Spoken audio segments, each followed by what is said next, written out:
ഭക്തിസാന്ദ്രമായി തൈപ്പൂയ തേരോട്ടം കുടുംബക്ഷേത്രത്തിലേക്ക് ഭക്തജന പ്രവാഹം തുടരുന്നു. പഴനിയിൽ പാതി കൊടുമ്പെന്നും കേരളത്തിലെ പഴനിയെന്നും വാഴ്ത്തപ്പെടുന്ന കൊടുമ്പ് വള്ളിദേവസേന സമേത കല്യാണ സുബ്രഹ്മണ്യ സ്വാമി ക്ഷേത്രത്തിലെ രഥോത്സവത്തിന് ജനുവരി 27 ചൊവ്വാഴ്ച കൊടിയേറിയതോടെ കൊടുമ്പും അയൽദേശങ്ങളും ഭക്തിസാന്ദ്രമായി. അന്ന് രാവിലെ ഭക്തിനിർഭരമായ ചടങ്ങുകളോടെയാണ് കൊടിയേറ്റം നടന്നത്. ഹരഹര ശരണം വിളികൾക്കും വേദമന്ത്രധ്വനികൾക്കും വാദ്യമേളങ്ങൾക്കുമൊപ്പമാണ് കൊടിയേറിയത്. കൊടിയേറ്റ് പൂജയ്ക്ക് ശേഷം ഭഗവാന്റെ എഴുന്നള്ളിപ്പും ക്ഷേത്ര പ്രദക്ഷിണവും നടന്നു. ഫെബ്രുവരി 4 തീയതി ബുധനാഴ്ച വരെയാണ് ഉത്സവം. ദിവസവും രാവിലെയും വൈകിട്ടും ലക്ഷാർച്ചന നടന്നു വരുന്നു. വൈകിട്ട് 7 വിവിധ അഭിഷേകങ്ങൾ കൺകുളിർക്കെ കാണാൻ ഭക്തരുടെ തിരക്കാണ്. കൊടിയേറിയത് കഴിഞ്ഞ 27 തീയതിയായിരുന്നുവെങ്കിലും 26 തീയതി രാത്രി നടന്ന വിഘ്നേശ്വര പൂജയോടെ ഉത്സവത്തിന് തുടക്കമായി. 27 കാപ്പുകെട്ടലും നടന്നു.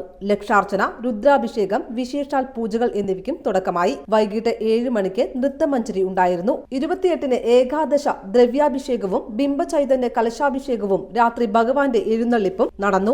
വൈകിട്ട് ഭരതനാട്യം, നൃത്തനൃത്യങ്ങൾ എന്നിവയും ഉണ്ടായിരുന്നു. 29 രാവിലെ പഞ്ചവിംശാതി ദ്രവ്യാഭിഷേകം, വൈകിട്ട് ഷോഡശാഭിഷേകം എന്നിവ നടന്നു. വൈകിട്ട് കൊടുമ്പിലെ കലാകാരന്മാർ അവതരിപ്പിച്ച ഹാസ്യ നാടകവും വിവിധ കലാപരിപാടികളും ഉണ്ടായിരുന്നു. 30 തീയതി വെള്ളിയാഴ്ച രാവിലെ 108 ശംഖാഭിഷേകവും വൈകുന്നേരം കളഭാഭിഷേകം എന്നിവ നടന്നു. വൈകിട്ട് നാടൻ പാട്ടും ഉണ്ടായിരുന്നു. ഇന്നലെ പുലർച്ചെ 4 പുഷ്പരഥത്തിൽ എഴുന്നള്ളിപ്പ് ഉണ്ടായി. രാവിലെ 7 മണിക്ക് ദ്രവ്യാഭിഷേകം, 9 മണി മുതൽ 1 മണി വരെ പൂർണ്ണാഭിഷേകം, മഹാന്യാസ രുദ്രാഭിഷേകം, ദശാംശ ഹോമം, തർപ്പണം, മഹാദീപാരാധന, 7 മണിക്ക് വിശേഷാൽ അഭിഷേകം, വൈകിട്ട് നൃത്തനൃത്യങ്ങൾ, രാത്രി 8:30 എഴുന്നള്ളിപ്പ് എന്നിവ നടന്നു. ജില്ലയിൽ ഇതിനോടകം ശ്രദ്ധേയമായ ധീരൻ ചിന്നമലൈ നാടകം കൂടുതൽ രംഗങ്ങൾ ഉൾപ്പെടുത്തി അരങ്ങേറി. തൈപ്പൂയ ദിനമായ ഇന്നലെയായിരുന്നു 1 തേര്. പുലർച്ചെ 4 മണിക്ക് സുബ്രഹ്മണ്യ ഭഗവാനെ വള്ളിദേവസേന സമേതരായി പുഷ്പരഥത്തിൽ എഴുന്നള്ളിച്ച് പൂന്തേരോട്ടം നടത്തി. വിശേഷാൽ അഭിഷേകവും നടന്നു. രാവിലെ 6 7 ഇടയ്ക്കായിരുന്നു ഭഗവാന്റെ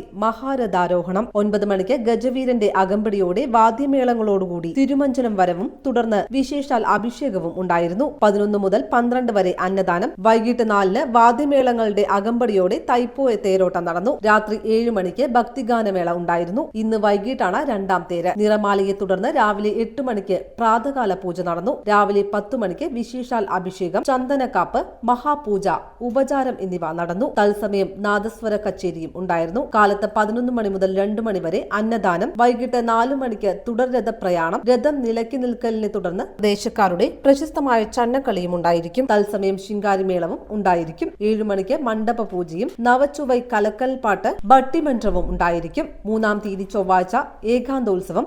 4 തീയതി 10 തിരുനാളിൽ രാവിലെ 7 മണിക്കും 11 മണിക്കും വിശേഷാൽ അഭിഷേകങ്ങളും പൂജകളും നടക്കും. 11 മണി മുതൽ 2 മണി വരെ അന്നദാനം. വൈകിട്ട് 5 മണിക്ക് ഭഗവാന്റെ മഞ്ഞനീരാട്ട് നടക്കും. പാണ്ടിമേളവും ഉണ്ടായിരിക്കും. വൈകിട്ട് 7 വിശേഷാൽ പൂജ. രാത്രി 12 മണിക്ക് ഉത്സവത്തിന് കൊടിയിറങ്ങും.